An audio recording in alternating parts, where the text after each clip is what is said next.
western coast of Sumatra, one of the most volcanic regions on Earth. It's known simply as the Pacific Ring of Fire. In 2004, one of the largest earthquakes ever witnessed erupted underneath these seas.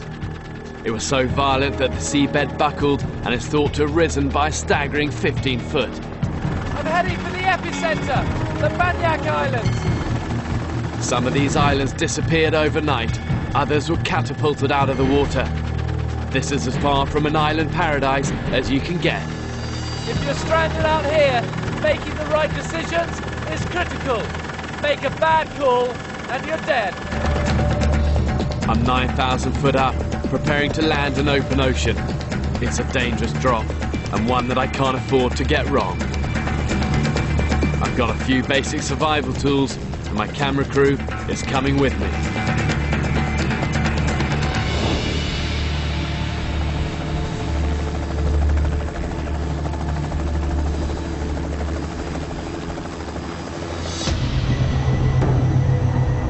I'm free-falling at around 120 miles an hour. Before I hit the sea, I must detach from my parachute. It's a technique used by the Special Forces, but it's a high-risk maneuver. There's nothing below me to help me judge distances and gauge just when to detach. The danger is dropping too early and too high. Get this wrong, and hitting the water is going to be like landing on concrete.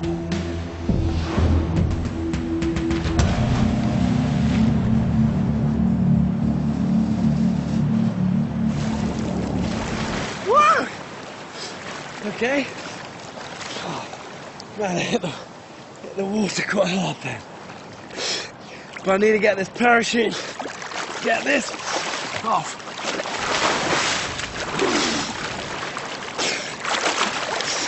And start swimming. And there's the island. That's where I'm going. I can feel the currents taking me away from the island, so I need to aim off if I'm going to hit it. Strong currents surround the island as the open ocean hits the land, and there's a real danger that the coral shelf is causing a riptide. Fighting that would be a losing battle. These riptides are killers, and in America alone 100 people a year drown in them. The one thing I can hear is the roar of the surf. So there's obviously some sort of break around the island. I can see a line of breakers ahead. See that? See the white? You're safer in the surf. The calm water indicates where the riptide is, as the water is sucked back out between the breakers. You haven't got a chance against its force. Within seconds, you'll be dragged back out to sea.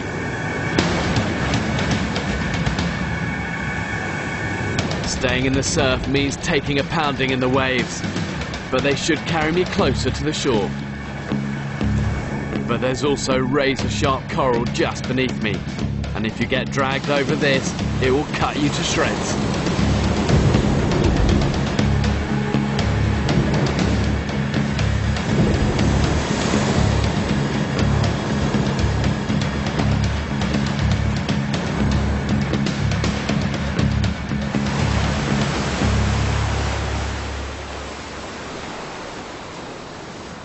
I've made it ashore, but my challenges are only just beginning.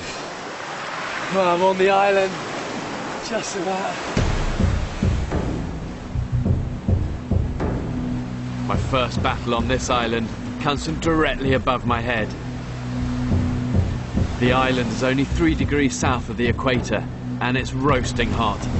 Don't be fooled by the clouds, they offer no protection from harmful UV rays. And the sun here is an ever-present enemy, 12 hours every day. I can already feel my skin burning. 15 minutes is all it takes to get into trouble, and sunstroke here can be a killer. My mission is to scavenge for anything that can combat the blistering sun, and this beach should be full of flotsam that can help. I've been to some seriously remote places in the world, but wherever I am, there's always rubbish, you know, washed up, especially plastic like this. that lasts for thousands of years. But if you have got that, you want to use it.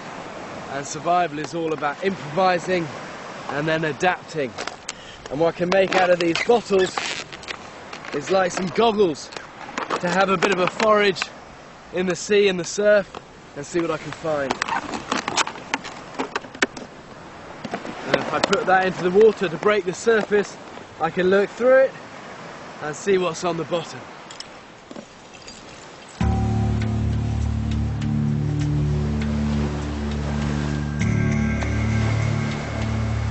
I'm after one of nature's miracles in these waters. Check this guy out. I've got a mushroom coral. And this guy is amazing, especially where you're somewhere where the sun is as strong as it is on this island. But if you ever doubted how cool nature is, watch this. Okay, you see the water coming out of it? Give it a few seconds and that's going to turn to mucus. And look, you see it's suddenly now much more gloopy. And what this stuff is like sunblock. And the coral itself will use this at low tide, where it's exposed to the sun. It will secrete this as a way of protecting itself. Just amazing. Scientists have actually reckoned this stuff is like as good as factor 50. And look, you see where my shoulder's getting a little bit sunburnt already.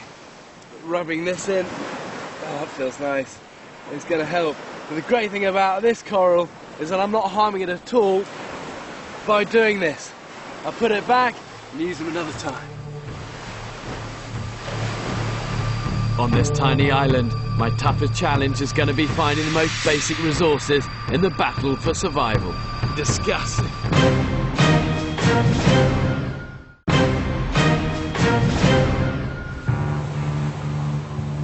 I'm on a tiny desert island off the western coast of Sumatra, showing you what it takes to get out alive.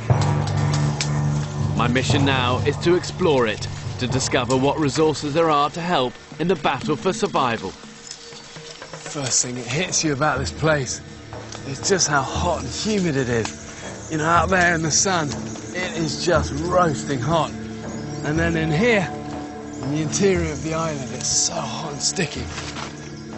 Humidity can reach a staggering 90%. It's dangerously deceptive. You feel soaked to the skin, but your sweat just isn't evaporating fast enough, and heat stroke is a major risk. You need to replace any lost fluids, and finding fresh water is now your top priority.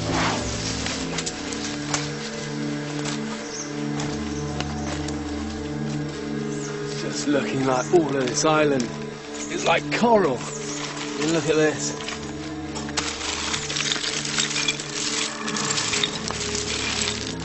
It's all just solid lumps like that, which means any water that falls here is just going to run through. You know, it's so porous.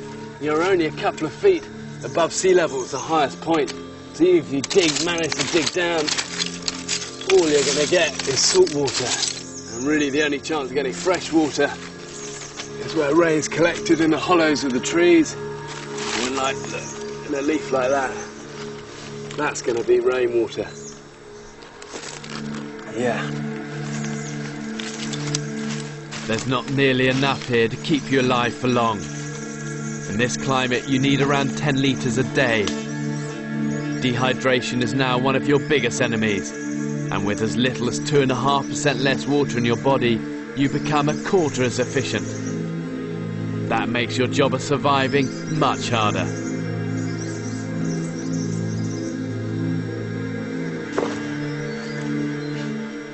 The odds against you are now stacking up. This island just isn't the larder I was hoping for. But nowhere to look, and you can find food. Yeah, the hermit crabs. Look, they've seen me coming. They've all disappeared into their shells. Look, watch. Disappear and roll back down the hill. And the shells they're in, they're not actually their own shells. They're whelk shells.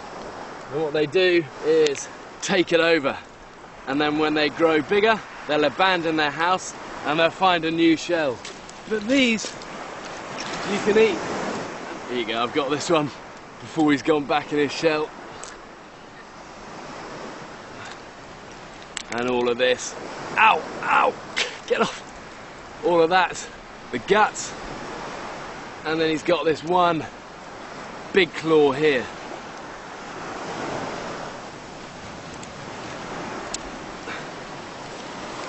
And that's what I want. They're much easier to get when they're out of their shell, but you've got to be quite quick to get them before they retreat. You just have to get over that worry of being bitten by them. Okay, I've got enough of them here. Be able to barbecue them up. Nice crab. I don't want to eat them raw. They're full of harmful bacteria. Food poisoning is the last thing you need out here. It's like signing your own death warrant. I'm going to forage for more sapper, and I need something to help me. There's a certain amount of food on the island, but really, the real bounty is to be found out there in the sea. And if I just sharpen at the end of this will act as a really good spear. I'm going to free dive and then see what I can find on the seabed.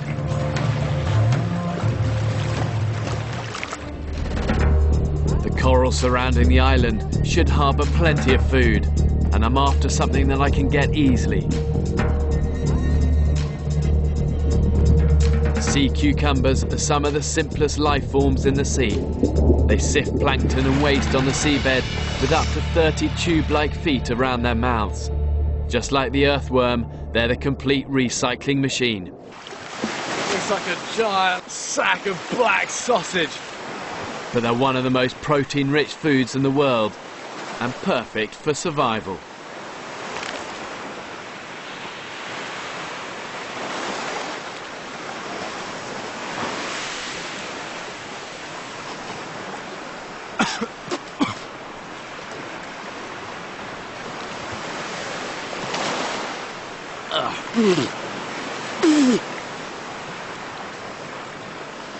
Black, salty, rubbery, pretty ruddy, disgusting. Now I'm going to get back into the sea and try and find something more substantial.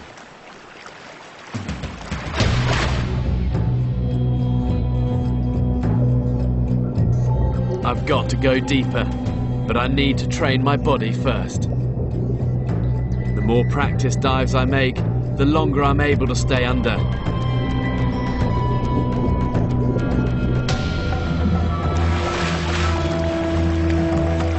And soon I can manage almost 2 minutes.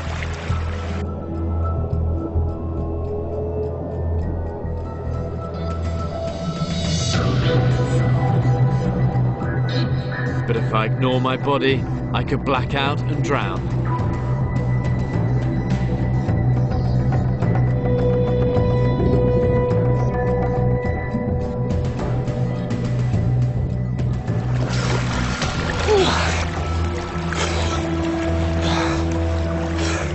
Hard work, just free diving out of this. It's just about slowly stretching the limit that your lungs can work out. A lot of it's just about slowing things down. Take a good few breaths, fill your blood with oxygen, and that will let you stay down there for longer. You've got to be careful not to hyperventilate though.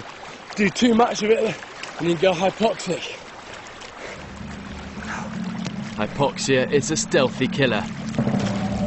In the US alone, 4,000 victims drown every year. Your expanding air-starved lungs raid your bloodstream for oxygen. Before you know it, you're unconscious, and you die without any idea of your impending death.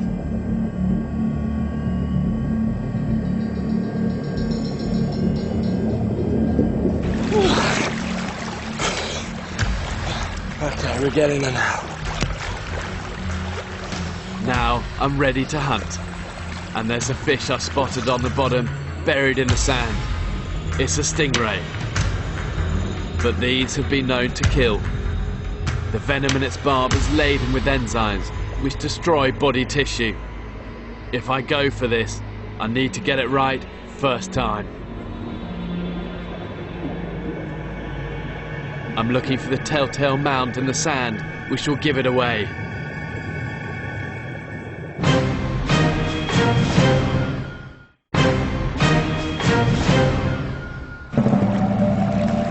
I'm hunting for food on the ocean floor on a tiny Indonesian island off the Sumatran coast. I'm using all my survival skills to show you how to make it out alive. I'm diving for stingray. This lethal reef predator has powerful jaws, but its real weapon is in its tail. Get too close to one, and these have been known to kill.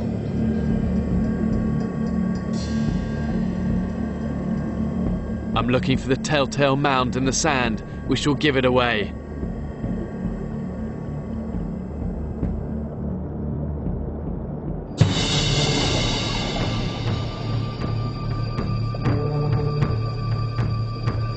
My lungs are now bursting, but I'm determined to get him.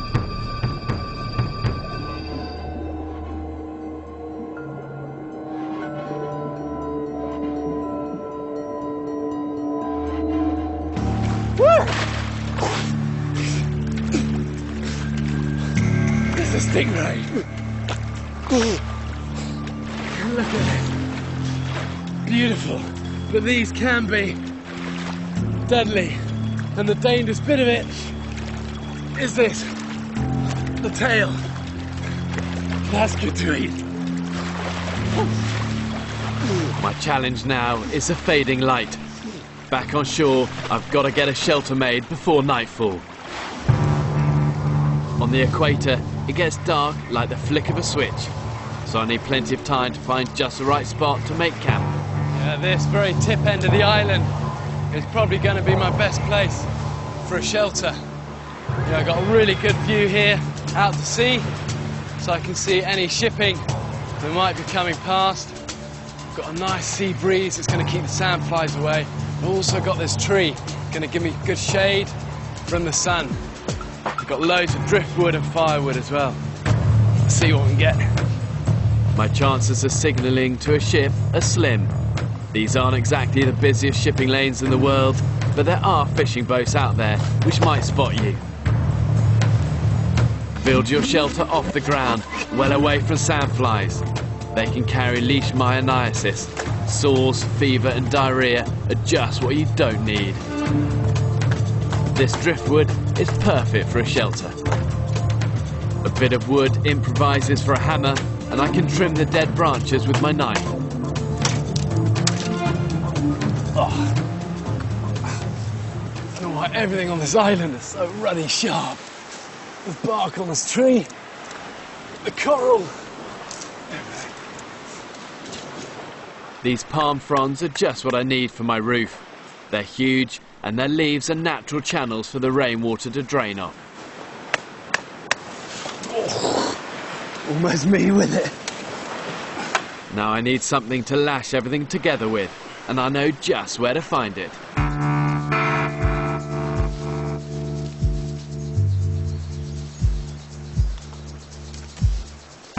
Just look at this place. Incredible. It's actually just one giant, huge fig tree, but it's got man, hundreds of these vines that are like sprouted off it. But these would be ideal cordage for a shelter if I just get them down. That's super, super strong. Let's see if we can get up this one. These vines are incredibly supple and strong, and will help to reinforce my shelter against tropical storms. Vines are the answer to a survivalist's prayers. In Indonesia, there are more than 2,000 types, and these can be hundreds of feet long. That's a vine down.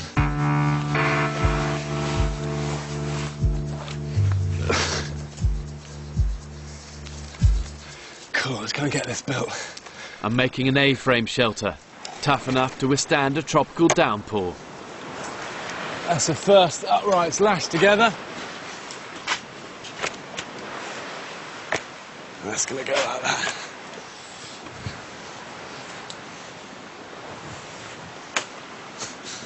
And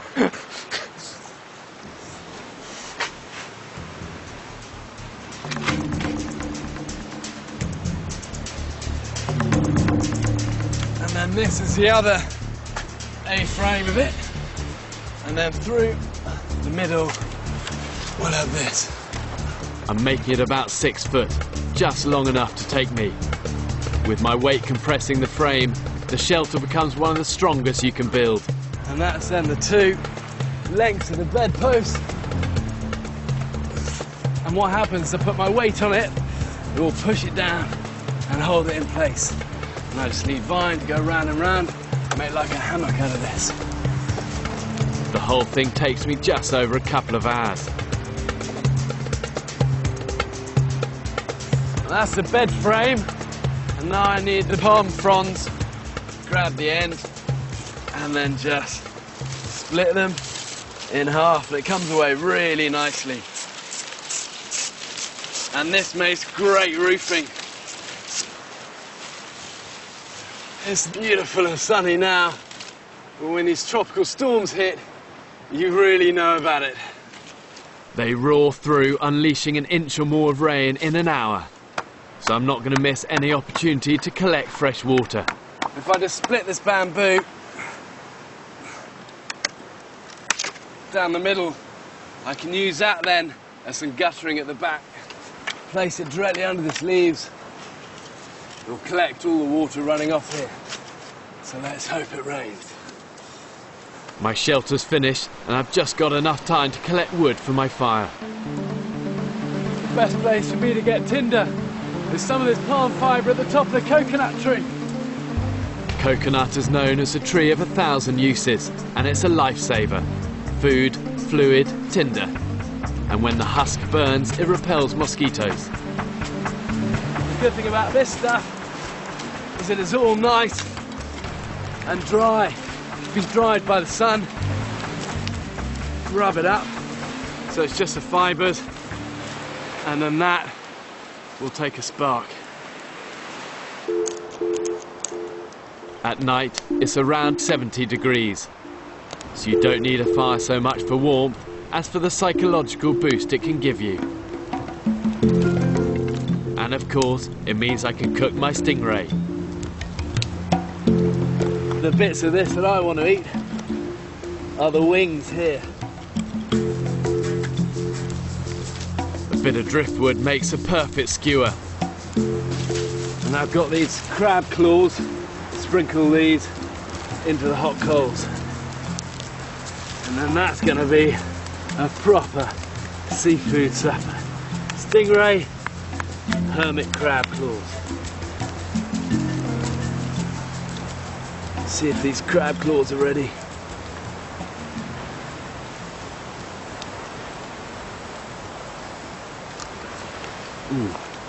It's amazing. Even better with some mayonnaise. With fresh water so scarce, eat little and often. Otherwise, digestion uses up fluids you can't afford to lose. Don't do anything that will hasten dehydration.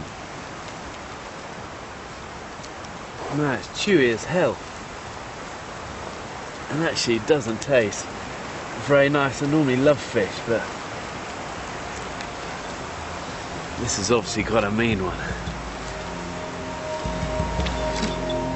Now there's one long night ahead of me.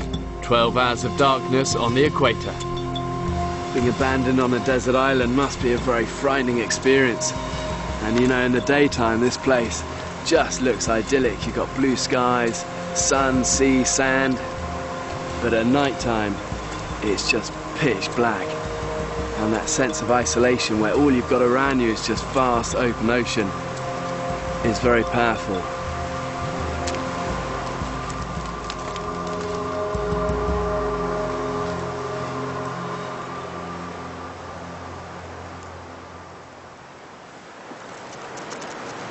The wind's picked up. I can also hear all of these crabs like scurrying around under me. On top of that, this bed is seriously beginning to creak.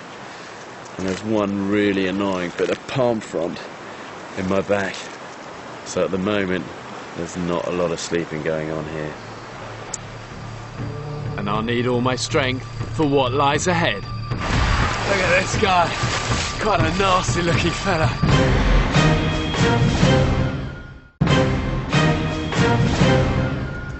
I've just spent a long and uncomfortable night on a remote island off the coast of Sumatra. I've got to make it through a series of survival challenges to show you how to get out alive. And this morning, things are looking up. When these tropical storms hit, they're fierce. Just look at it pouring down. And all of this rain collector is filling out really fast and to put more of them out at you. But for me, this is just heaven. When it rains like this, you've just got to have your fill. Drink as much as you can. And store as much as you can. And also, I'm going to go and have a wash. Because the rest of the time it's just been roasting hot, no wind. And now it's just like pouring and a nice fresh breeze. Ah, that is so nice. Get all of that salt off me. You know, if you live with salt for a long time, it just gives you sores, loads of abrasion. And this is just heaven. Before the punishing heat and humidity kick in again, I'm grabbing the chance to exercise. It will release endorphins, which will pump your body and mind ready to face the daily struggles for survival. Yeah! Ah, feels good!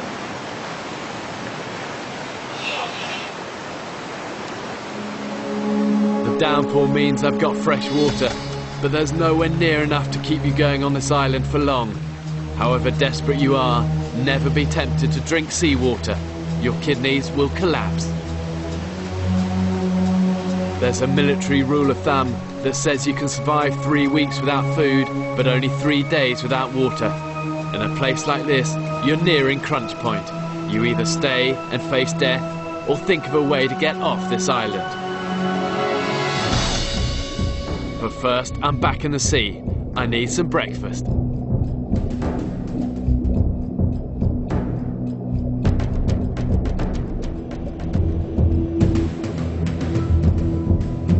This spiny sea urchin bristles with pain-inflicting defense mechanisms. As well as the spines, some sea urchins can release venom, which has been known to cause paralysis.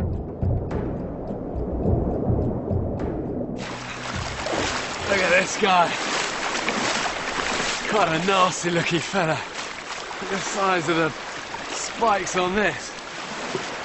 Stand on that, you're going to know about it. And actually often what happens, people are like out swimming or snorkeling, and they'll stand on it and get these barbs in their feet. And they're really hard to get out. What happens, put it this way, it's fine. Go the other way. And it's millions and millions of these little barbs, and it will just stick in your feet. And actually what the locals do if they stand on this is say the only way of getting it out is to get a bit of wood and just beat your feet until all of these little bits are broken up into tiny little fragments, and then your body can absorb it.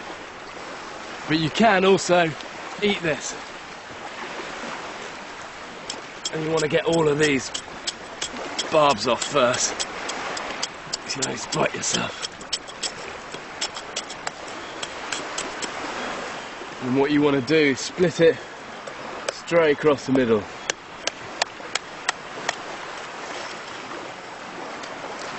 Here we go. Okay, look, you can see inside it all of the sand and the guts. I don't want that. But underneath this, see all of these brown bits here? That's all of its eggs, all of its roe. And all of these eggs are good to eat. They say this is a caviar of the sea.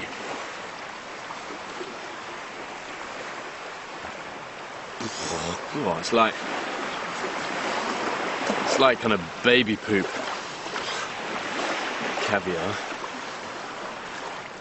But loads of good energy, good protein and nutrients in this. It's a quick energy boost, but water remains my biggest challenge.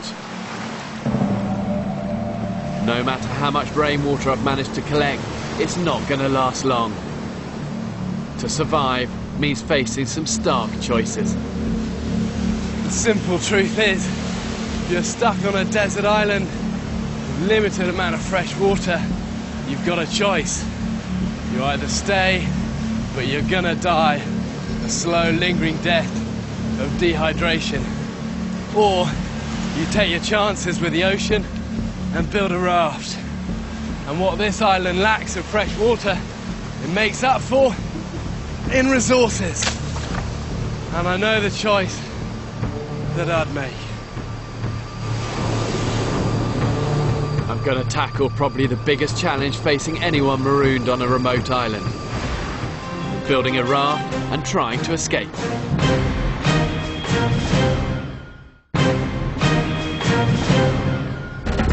I'm on a remote island off the coast of Sumatra. It might look idyllic, but every day in a place like this is a battle for survival. What food there is mostly out there in the ocean, and it's pretty grim. And inland, there are only small pickings.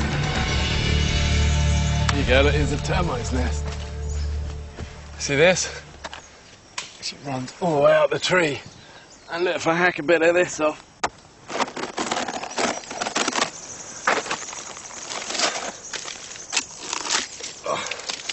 there you go, on my arm.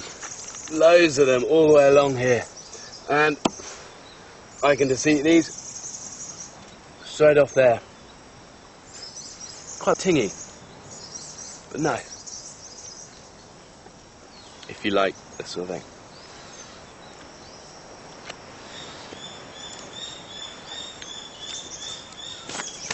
But then after you finish, get them all off. Otherwise they get into your pants, down your trousers. And you don't want that. But the biggest problem is fresh water. There's just not enough of it. Risk staying on the island and it's a certain death sentence. Escape is your best chance of making it out alive. I'm going to build a raft. All of this here is now the downward tip of the island. And it's where all of the driftwood, you can see all of this stuff, has got washed up. Put here by all of the storms and the currents would have just washed it up onto this beach. But it's this stuff that I can use. And look, bamboo like this is ideal. Much better than when it's living, it doesn't have all the moisture in it. And just loads and loads of dead wood around. Dead, straight, floaty wood. But I'm not going to miss this coral, that's for sure. Ow! What I want from this raft is both strength and flexibility. And bamboo is ideal. Yeah, it's super strong.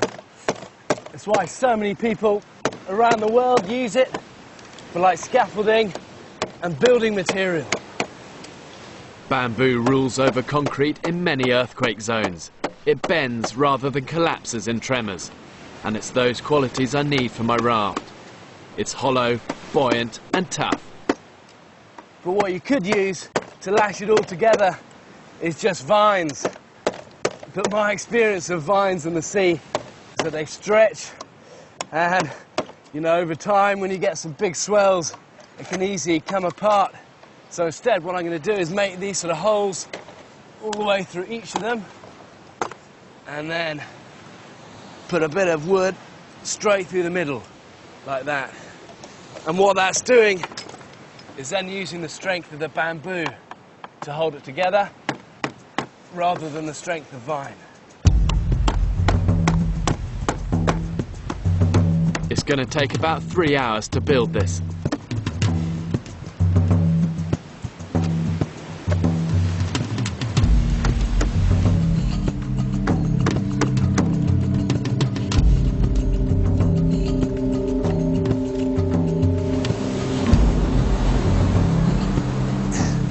It's hard work this, but this is going to give real strength to this raft.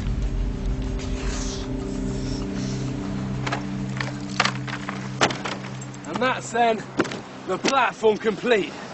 The one thing you've also got to remember when you make a raft, build it somewhere where you can launch it. because it's so easy to make a big thing, get ready to launch it, and then it's too big and heavy because this thing is a big, heavy brute. But hopefully, it's going to keep me afloat out there on the ocean. Before heading out to sea, you want to get yourself some provisions. And the best thing I can get is some of those.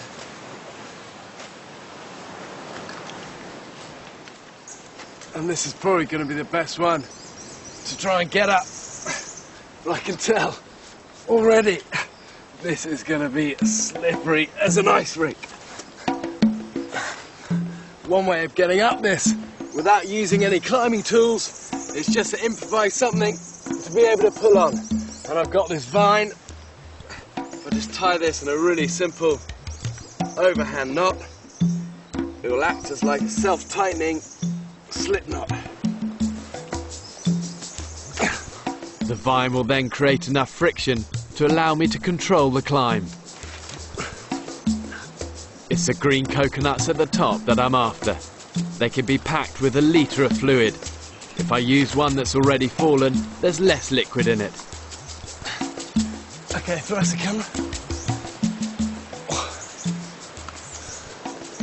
And coconuts are great survival food for rafts, just because they last for ages. They're not going to perish in the salt water. Got loads of calories, and inside them is all of that good coconut flesh and coconut juice. But ration yourself. Drink too much and you risk getting diarrhea, and that's a fast route to dehydration. Soon, I'll be launching my raft. And getting onto the island was tough, but getting out to sea through the surf is going to be a real battle.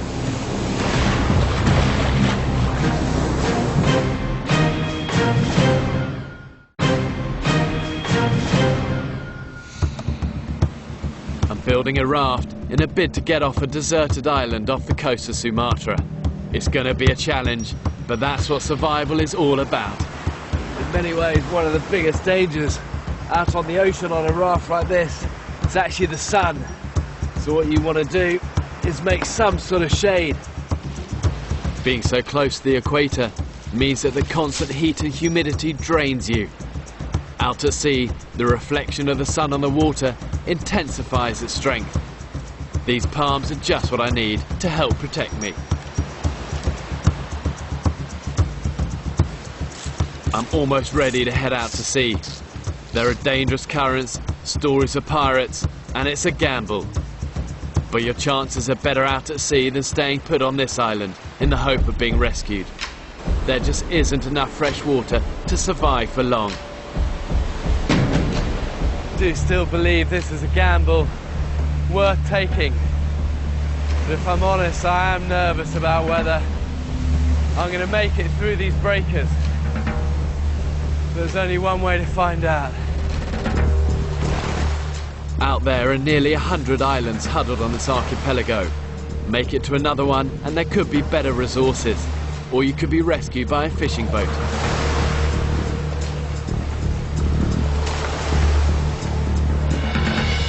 I want to use the riptides, narrow channels of water rushing out between the breakers.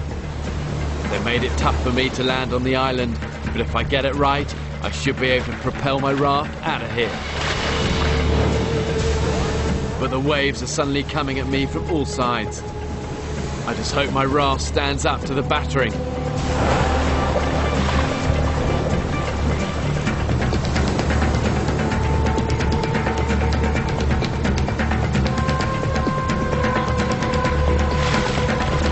I've got to use my driftwood paddle to help steer my course.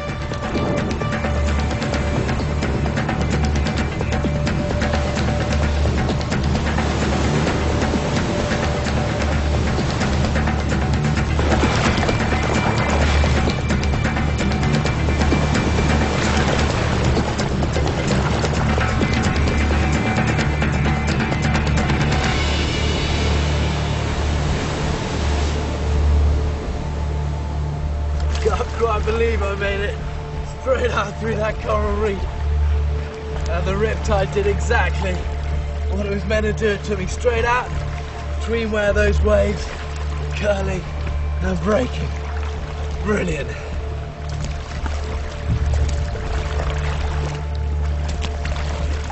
There's no telling how long you could be alone on the ocean. And you do feel very insignificant as you float in this vast emptiness. There's nothing but a gnawing loneliness. Try and conserve your energy and keep focused. Really, I'm losing the light. Now, I want to see if I make it across to one of those other islands before the sun sets. I really want to be on this raft at night time. My raft took a bit of a battering in the launch through the breakers. It's sitting low in the water, and I'm having to do continuous running repairs.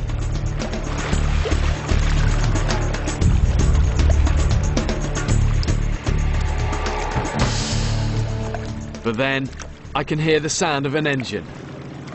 Hey! It's the sort of sight you pray for. Hey! Let's get this off. Bump into these guys, and your ordeal is over. My challenges of survival on a remote Indonesian island in one of the most volatile places on Earth has been something else. But now, it's time for me to head home.